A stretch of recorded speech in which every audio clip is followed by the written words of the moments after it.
Hello guys, നമ്മളിന്ന് പഠിക്കാൻ പോകുന്നത് mail accessory duct, mail accessory gland, അതുപോലെ തന്നെ എക്സ്റ്റേണൽ ജെനിറ്റേലിയനെ കുറിച്ചിട്ടാണ്. കഴിഞ്ഞ ക്ലാസ്സിൽ നമ്മൾ മെയിൽ പ്രൈമറി റീപ്രൊഡക്റ്റീവ് ഓർഗൻസിനെ കുറിച്ച് പഠിച്ചിട്ടുണ്ടായിരുന്നു. അപ്പോൾ നമുക്കറിയാം പ്രൈമറി റീപ്രൊഡക്റ്റീവ് ഓർഗൻസ് കൂടാതെ ആക്സസറി ഡക്റ്റും അതുപോലെ തന്നെ ആക്സസറി ഗ്ലാൻഡ്സും ഉണ്ട്. അതിൽ ആക്സസറി ഡക്റ്റ് എന്ന് പറഞ്ഞിട്ടുണ്ടെങ്കിൽ കുഴലുകളാണ്. അപ്പം ആക്സസറി ഡക്റ്റ് ആയിട്ട് നമ്മുടെ മെയിൽ റീപ്രൊഡക്റ്റീവ് സിസ്റ്റത്തിൽ ഉള്ളത് ഏതൊക്കെയാണ്?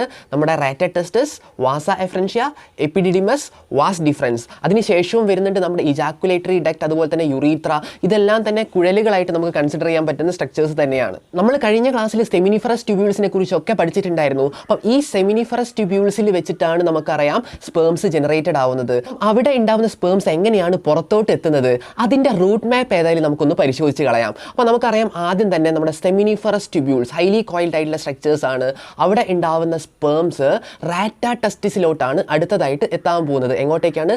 റാറ്റാറ്റസ്റ്റിസ്. സോ റാറ്റാറ്റസ്റ്റിസ് എന്ന് പറയുന്നത് നമ്മുടെ ടെസ്റ്റിസിൻ്റെ അകത്ത് കാണപ്പെടുന്ന ഡക്ട്സ് ആണ്. സോ റാറ്റാറ്റസ്റ്റിസ് ഓപ്പൺ ചെയ്യുന്നത് എങ്ങോട്ടേക്കാണ്? വാസ എഫ്രൻഷ്യ എന്ന് പറയുന്ന ഡക്റ്റിലോട്ടാണ് തൊട്ടടുത്തതായിട്ട് ഓപ്പൺ ചെയ്യാൻ പോകുന്നത്. അപ്പോൾ ഇതൊക്കെ എവിടെയാണ്? ടെസ്റ്റിസിന്റെ ഉള്ളിൽ തന്നെയാണെന്ന് നമ്മൾ വ്യക്തമായിട്ട് ഓർത്തിരിക്കണം. സോ റാറ്റാറ്റസ്റ്റിസ് കഴിഞ്ഞാൽ പിന്നെ വാസ എഫ്രൻഷ്യയിലോട്ടാണ് നമ്മുടെ സ്പേംസ് ട്രാൻസ്പോർട്ടഡ് ആവുന്നത്. ഇനി ഈ വാസ എഫ്രൻഷ്യക്ക് എന്ത് സംഭവിക്കും?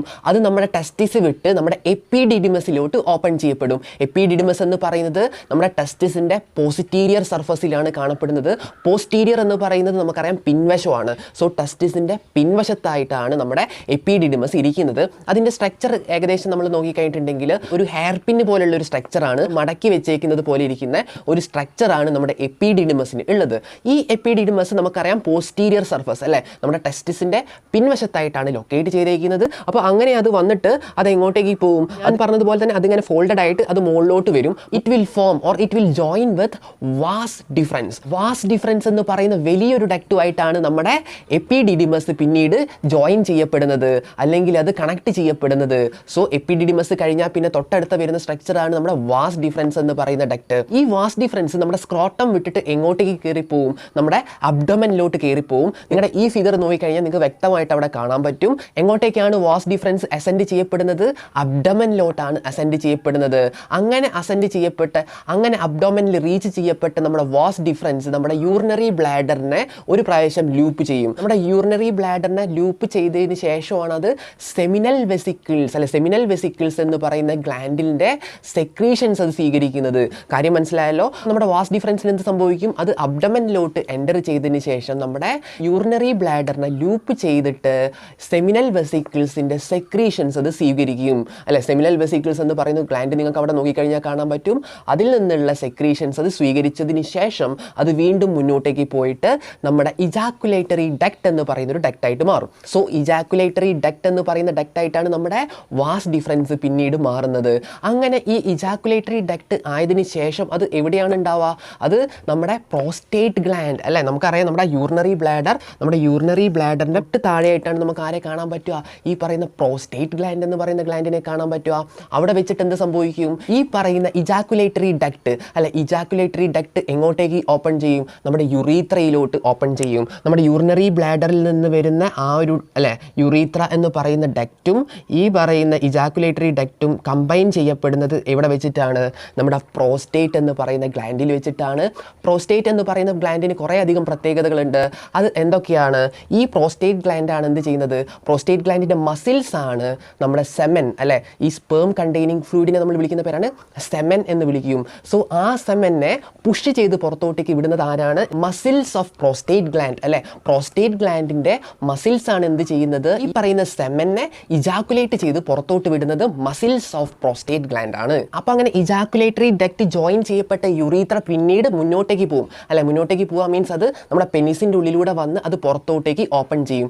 ആ ഒരു ഓപ്പണിംഗ്, ആ ഒരു പെനിസിൻ്റെ ടിപ്പിലുള്ള ആ ഒരു ഓപ്പണിങ്ങിന് നമ്മൾ പറയുന്ന പേരാണ് യുറീത്രൽ മിയാറ്റസ്. എന്താ വിളിക്കുക? Will call that urethral meatus. So urethral meatus എന്ന് പറയുന്നത് എന്താണ്? ഇറ്റ് ഈസ് ദ ഓപ്പണിംഗ് അല്ലെ, പെനിസിൻ്റെ അവിടെയുള്ള ഏറ്റവും ഔട്ടർ മോസ്റ്റ് ആയിട്ട് കാണപ്പെടുന്ന ആ ഒരു ഓപ്പണിങ്ങിനെയാണ് നമ്മൾ എന്ത് വിളിക്കുന്നത്, യൂറീത്രൽ മിയാറ്റസ് എന്ന് വിളിക്കുന്നത്. അപ്പോൾ കാര്യം മനസ്സിലായല്ലോ. അതായത് ഇതാണ് നമ്മുടെ യൂറിനറി ബ്ലാഡർ എങ്കിൽ അത് നമ്മുടെ ഈ പറയുന്ന പ്രോസ്റ്റേറ്റ് ഗ്ലാൻഡിന്റെ ഉള്ളിലൂടെ പോയതിന് ശേഷം അത് നമ്മുടെ പെനിസിലൂടെ പുറത്തോട്ട് ഓപ്പൺ ചെയ്യപ്പെടും. അങ്ങനെയാണ് ഇവിടുത്തെ അറേഞ്ച്മെന്റ്. ഇനി നമ്മുടെ ഡക്റ്റിന്റെ ഒക്കെ ഫംഗ്ഷൻ എന്താണ്? നമുക്കറിയാം ട്രാൻസ്പോർട്ടേഷൻ തന്നെയാണ് അതിന്റെ ഏറ്റവും ഇമ്പോർട്ടൻ്റ് ആയിട്ടുള്ള ഫംഗ്ഷൻ.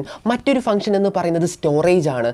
ഈ പറയുന്ന സെമൻ അല്ലെങ്കിൽ സ്പേംസിനെ ഇജാക്കുലേഷൻ വരെ സ്റ്റോർ ചെയ്യപ്പെടുന്നത് നമ്മുടെ ഡക്റ്റുകളിലാണ്. അപ്പോൾ നമ്മുടെ എക്സാമിന് ഇതിന്റെ ആ ഒരു പാത്ത് ചോദിക്കാറുണ്ട്, നമ്മുടെ റൂട്ട് മാപ്പ് ചോദിക്കാറുണ്ട്. അപ്പം കൃത്യമായിട്ട് അത് പഠിച്ചു വെക്കുക. ഇനി അടുത്തത് മെയിൽ ആക്സസറി ഗ്ലാൻസിനെ കുറിച്ച് നമുക്ക് പഠിക്കാം. മെയിൽ ആക്സസറി ഗ്ലാൻസ് എന്ന് പറഞ്ഞിട്ടുണ്ടെങ്കിൽ സെമിനൽ വെസിക്കിൾസ്. എത്ര സെമിനൽ വെസിക്കിൾസ് ഉണ്ടാവും? ഒരു പെയർ സെമിനൽ വെസിക്കിൾസ് ഉണ്ടാവും. അതായത് നമുക്ക് 2 ടെസ്റ്റിസ് ഉണ്ട്. സോ 2 വാസ് ഡിഫറൻസ് ഉണ്ടാവും. ഈ ഓരോ വാസ് ഡിഫറൻസിൻ്റെയും അവിടെ നമുക്ക് എന്ത് കാണാൻ പറ്റും? ഓരോ സെമിനൽ വെസിക്കിൾസ് കാണാൻ പറ്റും. അതായത് ഒരു പെയർ സെമിനൽ വെസിക്കിൾസ് കാണാൻ പറ്റും. ഇതിൻ്റെ സെക്രീഷൻസ് ഞാൻ നേരത്തെ പറഞ്ഞിട്ടുണ്ടായിരുന്നു. എന്താണ്? It will open in to vas deferens. Vas ഡിഫറൻസിലോട്ട് ഇതിൻ്റെ സെക്രീഷൻസ് ഓപ്പൺ ചെയ്യപ്പെടുന്നുണ്ട് എന്ന് നമ്മൾ പറഞ്ഞിട്ടുള്ളതാണ്. അപ്പോൾ അതിന് ശേഷം എത്തപ്പെടുന്നത് എങ്ങോട്ടാണ്? പ്രോസ്റ്റേറ്റ് ഗ്ലാൻഡിലോട്ടാണ്. എത്ര പ്രോസ്റ്റേറ്റ് ഗ്ലാൻഡ്സ് ഉണ്ടാവും? ആകെ ഒരു പ്രോസ്റ്റേറ്റ് ഗ്ലാൻഡ് മാത്രമേ നമുക്കുള്ളൂ, അല്ലെ? കുറേ എണ്ണമൊന്നുമില്ല, ഒറ്റ പ്രോസ്റ്റേറ്റ് ഗ്ലാൻഡ് മാത്രം. പേരല്ല, ഓർത്ത് വയ്ക്കുക. പ്രോസ്റ്റേറ്റിന് താഴെയായിട്ട് നമുക്ക് കാണാൻ പറ്റുന്ന മറ്റൊരു ഗ്ലാൻഡാണ് ബൾബോ യൂറീത്രൽ ഗ്ലാൻഡ്സ്. അപ്പോൾ ബൾബോ യൂറീത്രൽ ഗ്ലാൻഡ്സ് ഒരു പേരുണ്ട്, വ്യക്തമായിട്ട് ഓർത്ത് വയ്ക്കുക. സോ ആ ബൾബോ യൂറീത്രൽ ഗ്ലാൻഡ്സിന്റെ ഫംഗ്ഷൻ എന്ന് പറയുന്നത് എന്താണ്? ലൂബ്രിക്കേഷൻ ആണ് അതിന്റെ ഫംഗ്ഷൻ, അല്ലെ? ലൂബ്രിക്കേഷന് വേണ്ടിയിട്ടുള്ള ഫ്ലൂയിഡ് സെക്രീറ്റ് ചെയ്യുന്നവരാണ് ഈ ബൾബോ യൂറീത്രൽ ഗ്ലാൻഡ്സ് എന്ന് പറയുന്നത്. അധികം ഫ്ലൂയിഡ് ഒന്നും ഉണ്ടാവില്ല, പേരിനൊരു 2-3 ഡ്രോപ്പ് അത്ര മാത്രമേ ഉണ്ടാവുന്നുള്ളൂ. സോ അത് സെക്രീറ്റ് ചെയ്യപ്പെടുന്നത് നമ്മുടെ ബൾബോ യൂറിത്രൽ ഗ്ലാൻഡ്സ് ആണ് എന്നുള്ളത് ഓർത്തിരിക്കുക. എന്താണ് ആക്സസറി ഗ്ലാൻഡ്സിൻ്റെ ഫംഗ്ഷൻ? ഒരു ഗ്ലാൻഡിൻ്റെ ഫംഗ്ഷൻ നമ്മൾ ഓൾറെഡി പറഞ്ഞു. അതുപോലെ തന്നെ നമ്മുടെ ബാക്കിയുള്ള ഗ്ലാൻഡ്സിൻ്റെയും ഫംഗ്ഷൻ എന്ത് തന്നെയാണ്? സെക്രീഷൻ തന്നെയാണ്. കുറേ അധികം സബ്സ്റ്റൻസ് സെക്രീറ്റ് ചെയ്യുന്നുണ്ട് നമ്മുടെ ഗ്ലാൻഡ്സ്.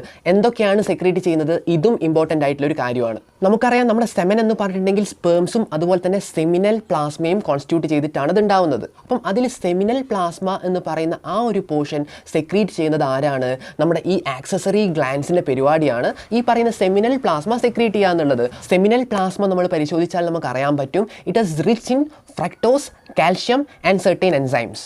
അപ്പം സെമിനൽ പ്ലാസ്മയിൽ എന്തൊക്കെയാണുള്ളത്? Fructose, calcium and certain enzymes. ഇനി അടുത്ത് നമ്മൾ പഠിക്കുന്നത് മെയിൽ എക്സ്റ്റേണൽ ജെനിറ്റേലിയ. അപ്പോൾ നമ്മുടെ ജനനേന്ദ്രിയം എന്ന് പറയുന്നത് പെനിസാണ്. അതാണ് നമ്മുടെ എക്സ്റ്റേണൽ ജെനിറ്റേലിയ ആയിട്ട് വരുന്നത്. സോ ഈ പെനിസ് എന്ന് പറയുന്നത് നമുക്കറിയാം ഒരു ഇറക്ടൈൽ ആയിട്ടുള്ള ഒരു ടിഷ്യൂ ആണ്. അതിന് എന്തിനുള്ള കഴിവുണ്ട്? ഇറക്ഷൻ, അല്ലെ? അതിന് കട്ടി കൂടി വലുതാവാനുള്ള കഴിവ് ആർക്കുണ്ട്? നമ്മുടെ പെനിസ് എന്ന് പറയുന്ന ഓർഗൻ ഉണ്ട്. ഇറക്ഷൻ പോസിബിൾ ആവുന്ന പ്രത്യേക തരം ടിഷ്യൂ കൊണ്ടാണ് എന്ത് നിർമ്മിച്ചിരിക്കുന്നത്? നമ്മുടെ പെനിസ് എന്ന് പറയുന്ന സ്ട്രക്ചർ നിർമ്മിച്ചിരിക്കുന്നത്. അതിൻ്റെ ഏറ്റവും ആൻറ്റീരിയർ പോർഷൻ, അല്ലെ? ഫ്രണ്ടിലുള്ള പോർഷൻ നമ്മൾ നോക്കിക്കഴിഞ്ഞിട്ടുണ്ടെങ്കിൽ നമുക്ക് എന്ത് കാണാൻ പറ്റും? ഒരു എൻലാർജ്ഡ് ആയിട്ടുള്ള ഒരു പോർഷൻ കാണാൻ പറ്റും. ആ എൻലാർജ്ഡ് ആയിട്ടുള്ള പോർഷനെ നമ്മൾ വിളിക്കുന്ന പേരാണ് ഗ്ലാൻസ് പെനിസ്. സോ പെനിസിൽ കാണപ്പെടുന്ന എൻലാർജ് പോർഷനെ നമ്മൾ എന്ത് വിളിക്കുക? ഗ്ലാൻസ് പെനിസ് എന്ന് വിളിക്കുക. അപ്പോൾ നോർമൽ കേസിൽ ഈ ഗ്ലാൻസ് പെനിസിനെ കവർ ചെയ്തുകൊണ്ട് എന്ത് കാണാൻ പറ്റും? ഒരു ലെയർ ഓഫ് സ്കിന്ന് കാണാൻ പറ്റും, ഒരു ഫോൾഡ് ഓഫ് സ്കിന്ന് കാണാൻ പറ്റും. അതിനെയാണ് നമ്മൾ ഫോർ സ്കിൻ എന്ന് വിളിക്കുക. എന്താ വിളിക്കുക? Four skin. അപ്പോൾ നമ്മൾ സുന്നത്ത് എന്ന് പറയുന്ന പ്രോസസ്സൊക്കെ ചെയ്യാൻ നേരത്ത് ഈ പറയുന്ന ഫോർ സ്കിന്നെയാണ് നമ്മൾ കട്ട് ചെയ്ത് ഒഴിവാക്കുന്നത്. അപ്പം പെനിസിന്റെ ഫംഗ്ഷൻ എന്ന് പറയുന്നത് എന്താണ്? ഇൻസെമിനേഷൻ. ഇൻസെമിനേഷൻ എന്ന് പറയുന്നത് എന്താണ്? നമുക്കറിയാം നമ്മുടെ സെമനെ പുറത്തോട്ട് റിലീസ് ചെയ്യുന്ന ആ ഒരു പ്രോസസ്സിനെ പറയുന്ന പേരാണ് എന്ത്? ഇൻസെമിനേഷൻ. സോ അതിന് ഇറക്ഷൻ വളരെ അധികം ഇമ്പോർട്ടൻ്റ് ആയിട്ടുള്ള ഒരു ഫാക്ടറാണ്. അപ്പം ഇന്നത്തെ ക്ലാസ് എല്ലാവർക്കും ഇഷ്ടപ്പെട്ടെന്ന് ഞാൻ വിശ്വസിക്കുന്നു. എന്തെങ്കിലും ഡൗട്ട് ഉണ്ടെങ്കിൽ നിങ്ങൾ തീർച്ചയായിട്ടും കമൻറ്റ് ചെയ്യുക. അടുത്ത ക്ലാസ് നമുക്ക് വീണ്ടും കാണാം. ബൈ.